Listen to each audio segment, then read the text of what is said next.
കഴിഞ്ഞ 30 മണിക്കൂറുകളായി അപ്പുവിനെ ഒന്ന് operation theatre വരെ എത്തിച്ചേരണേ ദൈവമേ എന്ന് ഞാൻ പ്രാർത്ഥിക്കാത്ത സമയമില്ല. ഇന്ന് രാത്രി അവന്റെ ശരീരം ഒരു അല്പം പോലും ഇളകാൻ പാടില്ല. കണ്ണിൽ എണ്ണ ഒഴിച്ച് അവന്റെ പപ്പ അവന്റെ അടുത്തിരിക്കണമെന്ന് ഞാൻ ആഗ്രഹിച്ചു. എന്നിട്ടും ബാലു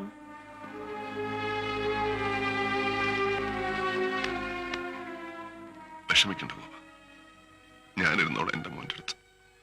എത്ര രാത്രികൾ വേണമെങ്കിലും അവൻ അല്പം പോലും അനങ്ങാതെ ഞാൻ നോക്കണം. നീ വിഷമിക്കണ്ട.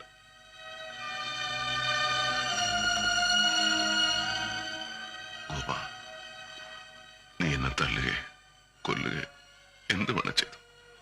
പക്ഷേ ആര് പറഞ്ഞാലും നീ മാത്രം പറയരുത്. ഒരിക്കലും പറയരുത് ഗോപ, ഞാൻ എന്റെ മോനെ സ്നേഹിച്ചിട്ടില്ല. ബാലു